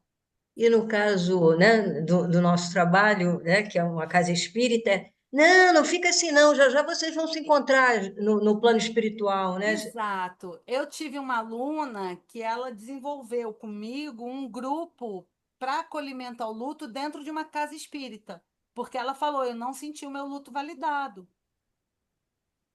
Então, quando ela veio para o grupo, ela veio trabalhar o luto dela com a gente, sei o quê, e ela entrou. Posso abrir um grupo assim? Pode. Pode abrir. Eu não sinto o meu luto validado, porque eu preciso dizer para eles, eu acredito nisso, mas isso não quer dizer que eu não sinto saudade da minha mãe. Isso não quer dizer que eu não tenho dor porque minha mãe morreu. Isso não quer dizer que eu não tenho tristeza, raiva, culpa, medo, insegurança, seja lá o que for, sabe? Uma coisa não invalida a outra, tá? Aí é isso, é tentar melhorar o clima, é tentar fazer com que fique melhor. Ah, fica legal aí. É porque para mim fica muito difícil ver quando você tá mal assim, sabe? Entende? Então é ficar atento exatamente a esse lugar, sabe, Fernanda? Exatamente isso. Fala, Patrícia. Mas, nesse sentido, assim, quando essa expressão é interessante, tentar melhorar o clima, talvez fale mais das nossas dores do que da dor do outro, né? Porque Perfeito. permanecer naquele espaço silencioso em que o outro fala da dor dele, talvez a gente aqui não consiga lidar com a nossa, é isso? É Ok, exatamente isso. É ok. exatamente isso. Você pegou. Porque quando o outro está ali falando da dor dele, cara, não tem nada que você vai dizer que vai tirar aquilo dali. Mas Ok, esse é um momento de validar, de dizer, tô vendo que você está com essa dor aí. ok. Tô vendo que isso provoca tudo isso em você. Isso que é acolhimento. E dali vocês podem encaminhar. Se vocês verem que isso está demais, vocês falam: já pensou em procurar uma terapia? Já pensou em procurar uma ajuda? Já pensou em procurar algum lugar que você possa cuidar disso? Porque não é no acolhimento que vocês vão cuidar, às vezes, de um luto que fala de uma vida inteira de relação. Mas ali vocês podem validar e dizer para ela: eu estou vendo que está difícil para você. Quem sabe você aqui no acolhimento não está conseguindo perceber que você está pronto para olhar para isso mais profundamente. entende? Então, é exatamente esse momento, porque vocês não vão dar conta ali de ser um profissional daquela pessoa. Não é essa a ideia. Que nem eu tenho na comunidade aqui. Eu treino pessoas para acolhimento ao luto. Qualquer pessoa eu treino para acolhimento ao luto. Não é profissional da área da saúde. Porque eles não têm obrigação de atender como terapia. Eles vão encaminhar para terapia quando necessário. Entende? Então, vocês vão encaminhar, vocês vão dizer para essa pessoa: você está trazendo isso aqui, você está conseguindo conversar comigo. Será que você já não está pronto para um lugar em onde você possa falar mais sobre isso? Porque aqui vai ser sempre mais raso. Então, vocês, ao mesmo tempo que vocês acolhem, vocês dão um caminho para que ela cuide daquilo. Não vocês saírem dali carregando a culpa do outro como se fosse essa pedra aí da imagem, entendeu? Não é isso. Vocês não têm. E isso, assim, às vezes acontece muito com familiares, tá? Eu estou cuidando, por exemplo, de uma família enlutada agora. E assim, eu não vou falar com a minha mãe do meu pai, né? Porque daí minha mãe vai chorar. Eu não vou falar com a minha irmã porque vai chorar. Eu não vou falar com ela porque vai chorar. E um não fala com o outro porque eles iam chorar, fica cada um chorando num canto sozinho. Chora junto, gente. A dor tá ali. Não é você que está provocando a dor daquela pessoa, não. Aquela dor já está ali. Você dá um espaço para o outro sentir a dor, você não está provocando a dor nele. Você está dando uma oportunidade dele conhecer sua dor e cuidar da sua dor. Coisa que a nossa sociedade não faz. Nossa sociedade abafa. Não fica assim, não. Não me mostra isso, não, que eu não quero ver. Eu não sei como lidar com isso. Então, se é sentimento desse jeito, pesou o clima, né, gente? Pelo amor de Deus, pesou o clima. Entende? Então, é assim que a nossa sociedade acaba lidando com isso. Então, se você consegue dar ali um lugar onde ela pode entrar em contato, já muda muita coisa. E você não precisa se responsabilizar, você encaminha essa pessoa. Tá? Diga, Roque. É, falou ainda há pouco, O que foi? que a Patrícia falou. Tá escutando? Tá Tô, escutando? tô. Não, o que a Patrícia Veiga acabou de falar, concordo totalmente. É uma proteção do voluntário. O voluntário se defende, tenta se proteger. O Mas é voluntário, o isso. atendente, É do ser humano, é da nossa é. sociedade, acaba replicando o que a gente aprende muito nessa sabedoria popular, sabe? Aham. Acaba replicando muito esse lugar, de não fica assim, de repente você vem, traz uma dor muito grande, eu quero que você saia daqui se sentindo melhor, porque isso vai me fazer bem. Não, e também, como a Patrícia falou, eu estou me protegendo daquela dor daquela pessoa. Tipo assim, eu não quero sentir essa Sim, dor. sim, sim. Então é uma atitude do voluntário E inconsciente de se proteger, por conta de entendeu? uma sensação de impotência, uma sensação de eu vou me Exatamente, isso, frustrar porque eu não consigo isso, fazer nada em isso, relação a isso. isso, Então, se vocês saírem daqui com a ideia de que acolher já é fazer muita coisa, vocês estão fazendo muita coisa.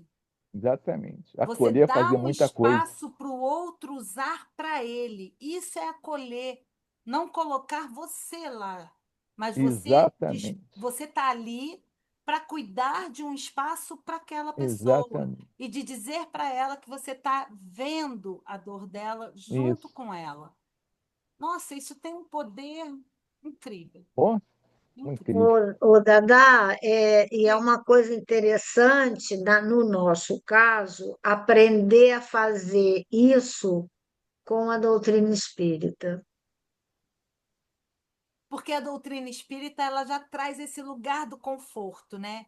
Então, se você tem um lugar do conforto, né, de muitas respostas para não respostas, né? Então, assim, por que você está assim?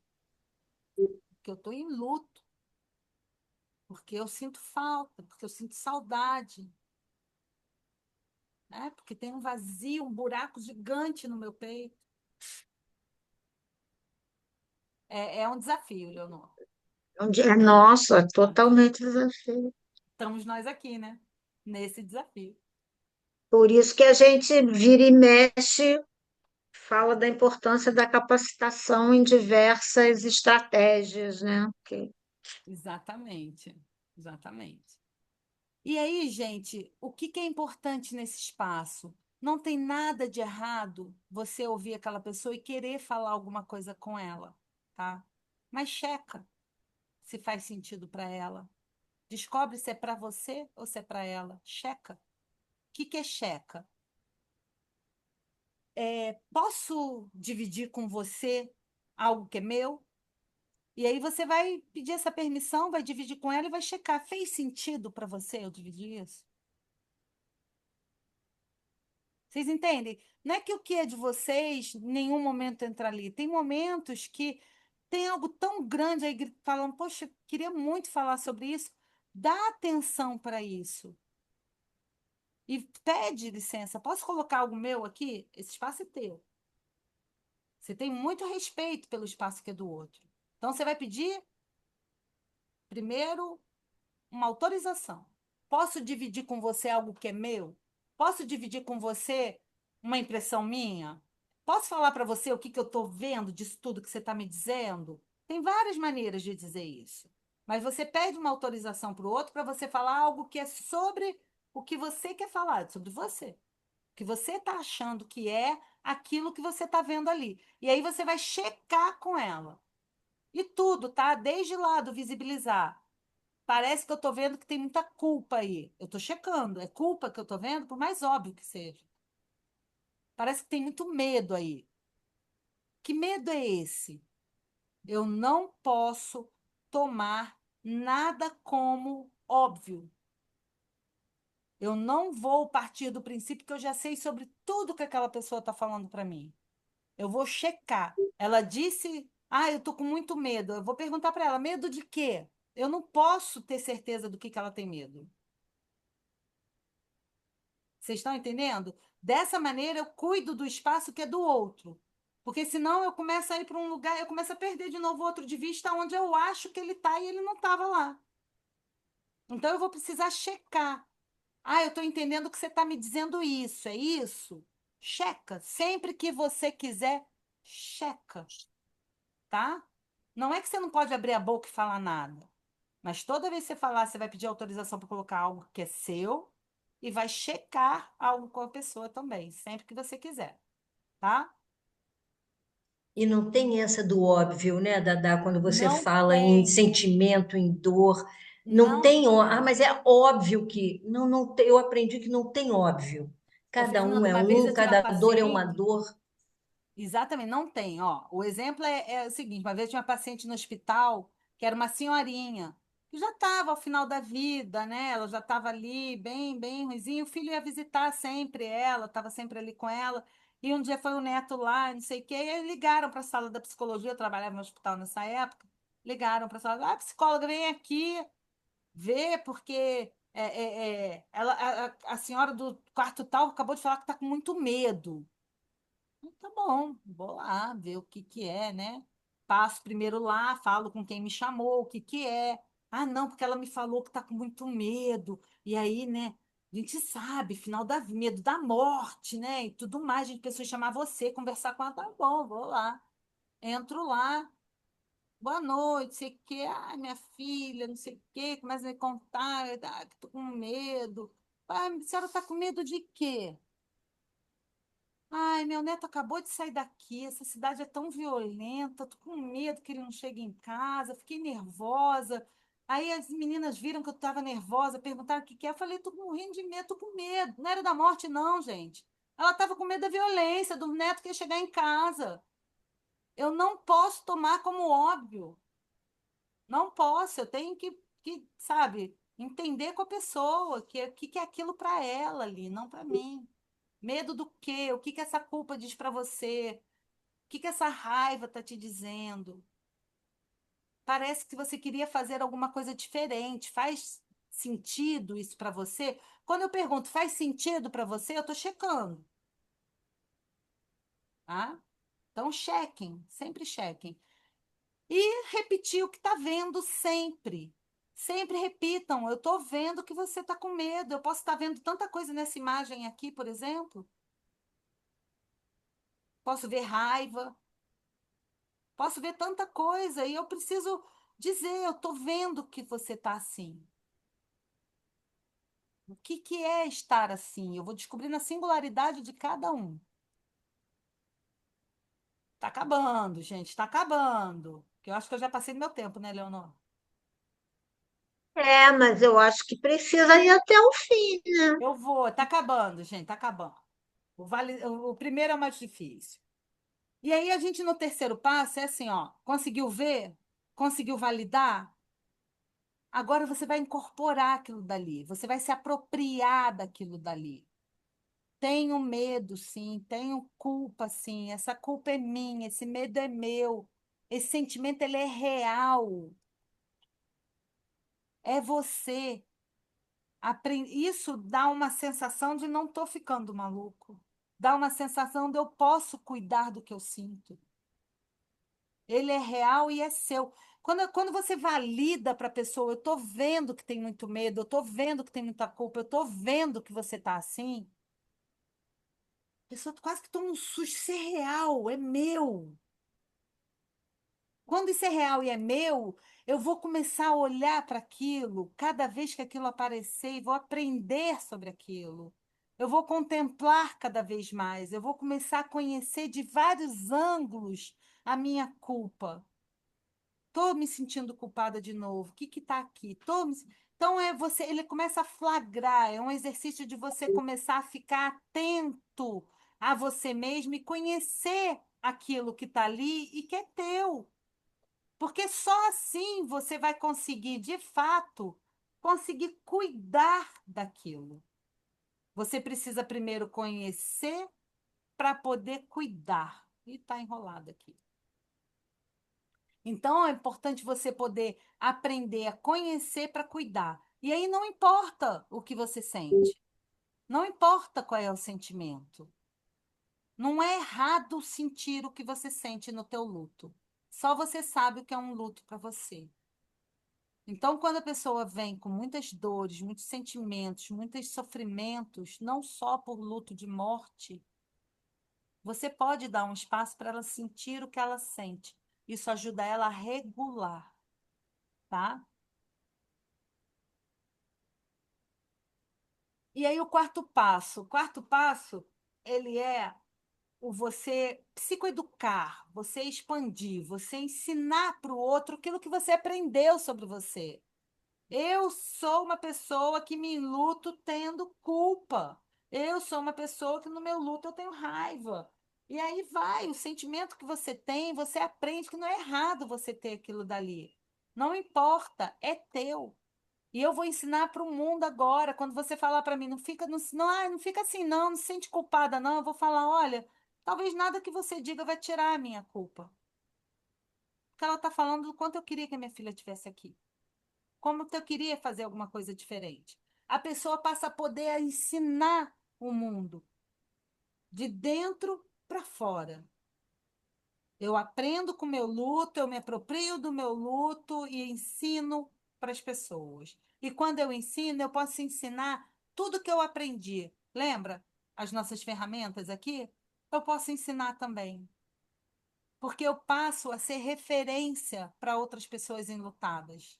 Quando eu ganho um espaço onde eu posso sentir o que eu sinto, eu passo a ser referência para as pessoas que estão de luto e não se permitiram ainda vivenciar o seu luto.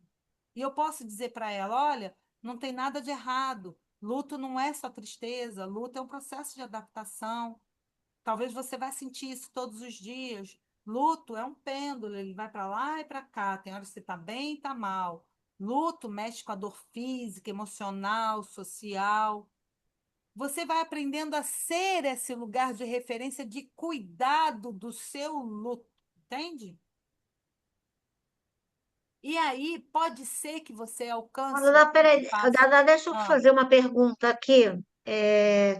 Saindo assim do luto de morte para uma dor, por exemplo, você dentro de um grupo vê que o grupo não está te aceitando e você Uma dor sofre social. por aquilo. Uma É dor uma dor social. social.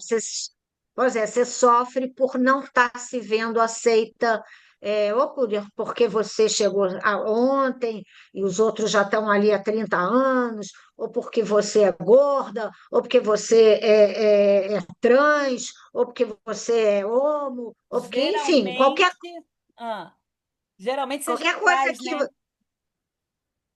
qualquer coisa que você vivencie, que você sente de repente que o grupo não está te acolhendo, isso te gera uma dor, uma perda, não sei o que, não sei o quê.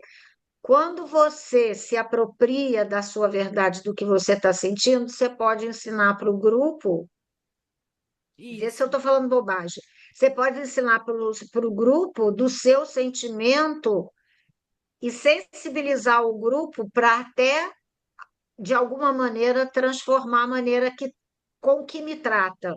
Pode, pode. Se Mas olha, uma vez que você fala do seu isso. sentimento, Você já tem da que sua estar dor, num exercício de reconhecer que você tem aquilo. Reconhecer que eu me sinto insegura, reconhecer que eu me sinto com um corpo não adequado, talvez, reconhecer que eu me. Porque, entende? Tudo que você falou é algo pré, é algo da pessoa, já é da linha de vida dela, já é algo como ela vem se fazendo com as suas inseguranças ou seguranças no mundo. Quando ela vai para o grupo, ela só traz isso junto com ela. Então, para poder conseguir e não entrar nesse lugar, você tem que estar atento. Estou eu fazendo isso de novo, estou eu fazendo isso de novo, estou eu fazendo isso de novo. É você conhecer você, sabe? Estou eu assim de novo, tô eu chegando no grupo atrasada, e aí eu posso dizer para o grupo, foi mal, eu chego atrasada, me sinto meio mal disso. Você pode cuidar de uma característica sua, de um sentimento seu, de uma maneira sua de ser no mundo, não importa, desde que você esteja atenta que aquilo é teu. Porque não é o grupo que provocou isso em você, você entende? Você já chegou com isso ali. Percebe? Não são os outros que fizeram isso de você. Você chegou ali já com aquilo dali teu. Então, é esse lugar, para você conseguir mostrar para o grupo, você primeiro precisa visibilizar. Por isso que o primeiro passo é visibilizar. Às vezes é muito difícil de você ver. Às vezes um grupo vai ver que você está cheio de insegurança, que você chegou ali todo esquisito, que você chegou ali todo cabreiro, mas você não está abrindo. Olha, é porque né, eu me sinto inadequada. Você não está, entende? Cuidando do que é teu ainda. Você fica nesse lugarzinho. E o grupo não vai aprender. Então, o psicoeducar é isso. É quando eu estou atenta, eu já sei disso, eu já sei que eu me sinto assim, eu já me flagrei várias vezes assim, em vários grupos, de várias formas. E aí eu sei que isso é meu. Eu vou respirar fundo. E vou, se eu quiser compartilhar com o grupo, eu posso. Ah, gente, desculpa, eu me sinto meio assim.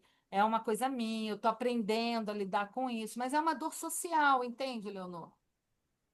De quem você se faz no mundo para aquele grupo específico.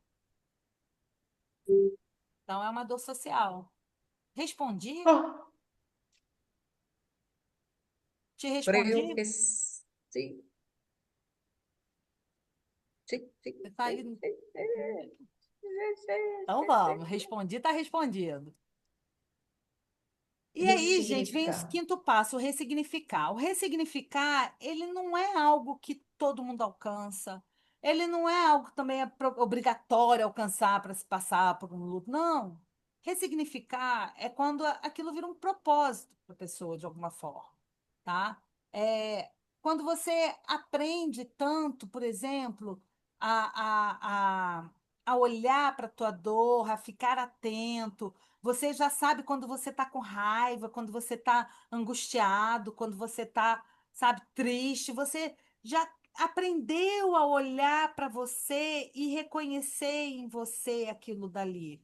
Você já está entendendo que no teu processo de luto, talvez você vai sentir uma culpa para o resto da vida. Então, você pode ficar em paz com esse teu lugar. E não precisa ressignificar nada. Isso não é um ressignificar. Isso é um cuidar. É estar atento ao teu luto, é estar atento a você e cuidar. O ressignificar é quando vira um propósito. É quando você pega aquilo dali e faz daquilo uma motivação na tua vida. É quando você faz daquilo uma outra coisa. Eu gosto muito de trazer essa técnica, né, japonesa, de quando quebra e eles pegam aquilo e transformam numa joia, sabe? E com ouro, eles colocam ouro, emendam com ouro e aquilo vira É uma quando vira um joia. Isso é uma propósito. ressignificação de algo que foi quebrado e perdido também. Mas, por exemplo, vocês lembram do pai do Joca, aquele cachorro que morreu no avião? Todo mundo lembra aqui do pai do Joca, não lembra? Um cachorro que morreu no avião, que ia para Floripa, acabou indo para o lugar errado. E quando o dono recebe a notícia de morte do cachorro, ele nem recebeu ainda o cachorro, estava em outro lugar, em outro estado. Aquele dono dali, quando começa o processo de luto dele, quando ele sabe da morte do cachorro dele, ele já é quase que um símbolo nacional de que não vai acontecer com nenhum outro cachorro. Ele já começa o luto dele na ressignificação. Entendem o que eu estou dizendo? Uhum. Ele não teve tempo de chorar a morte do cachorro dele, ele já estava dando várias entrevistas na televisão. Coitado. Então, ele ali vira um símbolo. E o luto dele começa numa ressignificação, porque começa atropelado, sabe? Isso não vai acontecer com mais nenhum cachorro, o Joca não vai deixar isso acontecer com mais ninguém, todos juntos pelo Joca, aquilo vira uma comoção em que ele não tem como não ser absolutamente transformado na vida dele. Ele passa a dar palestra, ele passa a viajar, ele passa a ir para um monte de lugar, ele passa a ser o cara que é o símbolo do cachorro, do Joca. A vida dele muda. Isso é ressignificação de um luto. Vocês estão entendendo o que eu estou dizendo? Uma mãe que perde um filho e que busca uma ajuda num grupo de apoio ou numa terapia de luto e fala: Eu quero abrir um espaço para outras mães que sentem esse tipo de dor. Abre um grupo de luto, vai escrever um livro. Isso é uma ressignificação a partir de uma dor, de um luto, de uma perda. Aquela, aquela moça que o filho, João Hélio, que foi arrastado, Exato. Do cachorro. ela depois de ela e o marido criaram um trabalho super bonito para situações. Isso é uma Exatamente. ressignificação, É uma né? ressignificação. A vida deles muda completamente a partir daquela perda, daquele luto. Tem vidas, a maioria muda completamente, mas não necessariamente vai ter um outro propósito a sua vida, entende? Então Daniela, vejo a ressignificação no luto dessa forma, tá? E aí é isso, gente. Então, o luto é aquele que eu cuido muitas vezes com uma esperança por dia, sabe? O luto, você não precisa ter pressa para cuidar dele. É devagar. Então, o importante é a gente ajudar essas pessoas a encontrarem novos caminhos de dar e receber amor. Porque aquela pessoa enlutada não tem mais quem morre, no caso da morte, não tem mais aquela pessoa que ela ama aqui. E ela fica achando que ela não tem mais para onde canalizar esse amor. E a gente ajuda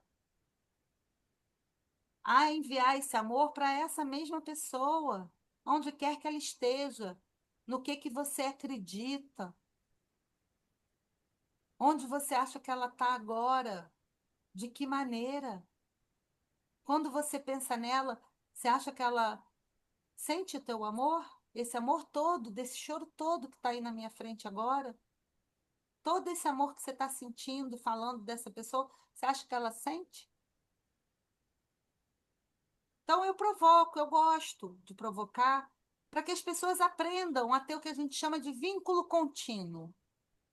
Aprender a continuar a dar e receber esse amor dessa pessoa, onde quer que ela esteja, na forma que ela esteja, do jeito que ela esteja, Porque no final das contas a gente está cuidando é de amor. Quando a gente fala de luto, a gente fala de amor. E por isso eu gosto muito dessa frase. Toda dor pode ser suportada quando sobre ela se pode contar uma história. Então, essa dor é da Hannah Arendt, né? E ela. Isso daqui é muito real. Quando vocês dão esse espaço de acolhimento, vocês estão dando esse espaço que a pessoa possa contar uma história sobre a dor dela. E isso é curativo. Então, que vocês possam acolher com muita amorosidade por vocês e pela pessoa que está chegando com sua dor e com seu luto. Passei o meu tempinho, não tanto, mas mais do que eu gostaria. E é esse o recado que eu tinha para trazer para vocês. E ficam os contatos, vocês já têm. E aí eu quero só ouvir de vocês um pouquinho como é que foi. Foi ótimo. Foi muito bom. Fernanda, você quer fazer a pergunta que você queria fazer? Aquela lá do que eu É conversei aquela. contigo, sabe o que eu queria saber, Dada? Se você vai fazer um novo ciclo de treinamento para poder se candidatar ao acolhimento nesse grupo Ah, vou, de. vou sim, vou sim. Eu estou finalizando meu doutorado agora, tô louca. Tô louca. No momento, louca. Mas tá saindo o artigo, vou defender a tese, e aí assim que eu acabar essa loucura, daqui a uns 2 meses aproximadamente, eu vou abrir uma nova turma para poder receber supervisão também. Aí recebe de novo o treinamento, um treinamento muito mais curto, aí é um dia para cada passo praticamente, entendeu? É um mais Legal. curto, não, mais longo, porque daí eu faço vocês trabalharem, eu abro, aí eu faço esses exercícios todos que eu tenho, sabe? Aí é uma coisa mais profunda mesmo. E depois Claro, desse treinamento mais profundo, eu abro para quem quer começar a aprender a acolher o luto na comunidade. Como exato. funciona? É online e a gente acolhe o luto do todo o Brasil e até de Beleza. brasileiros fora do Brasil algumas vezes. E é gratuito e são Isso. encontros entre 8 a 12 encontros aproximadamente, porque tem início, meio e fim esse método. Sim, Aqui a ideia é que a gente possa, dentro do acolhimento ao luto, na comunidade compassiva, fazer com que a pessoa receba essas ferramentas para acolher o luto dela, para ela aprender a cuidar do luto dela, para ela aprender a dizer para o outro, olha, é minha culpa, para de dizer que eu não tenho que ficar culpada, para de dizer que eu não posso ficar triste, para de esperar, de ter uma expectativa que eu supere o meu luto. Ele é algo que eu vou cuidar uma vida toda, sabe? legal, legal. Então, é um lugar em que a pessoa sai, ela sai muito empoderada desse cuidado dela, pronta para ensinar para os outros da vida dela. Então, Então isso não é há bem uma legal. dependência emocional de ficar ad infinito, né, na Não, comunidade. não. A ideia são encontros com início, meio e fim. Claro que tem Legal. muita gente que vai Claro, além, que fica claro, mais claro. tempo. Tem gente que a gente acompanha que está com o marido morrendo e a gente acompanha meses aquilo Sim, dali, sim. sabe? Então, Beleza. cada caso é um caso e a gente trabalha na supervisão cada um dos casos. E Tá? como é que eu vou saber quando você já terminou tudo? Eu aviso a todos vocês. Eu tenho o e-mail Ah, de tá todos bom. vocês, eu mando para Ah, vocês, tem lá o meu. aviso a Leonor, ela bota no Legal. grupo, eu aviso a todo mundo, tá, Fernanda? Beleza, beleza, então. Obrigada. Nada. Valeu, gente. Show Vocês de acham que bola. vai ajudar Valeu, vocês? Valeu, foi muito bom. valeu. Muito bom. Que Muito bom. bom. Daniela, Excelente. Daniela, Diga.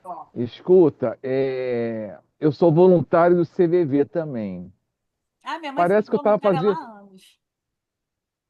parece que eu estava fazendo curso de seleção de voluntários que eu fiz há anos atrás, daquilo que você falou. Inclusive, aí eu ouso a te convidar, que geralmente nós fazemos a reunião geral de voluntários, e a gente sempre apresenta uma parte de estudo, né? Se eu poderia te convidar em Claro algum que pode, eu já momento. falei, sou facinha, gente, sou mesmo. Me chama que Então eu vou. tá. Sou quase que Bom, Sidney Magal. Valeu, Daniela. Obrigado. Pode sim, pega meu contato com a Leonor, manda uma mensagem para Peguei, mim, a gente combina essa data.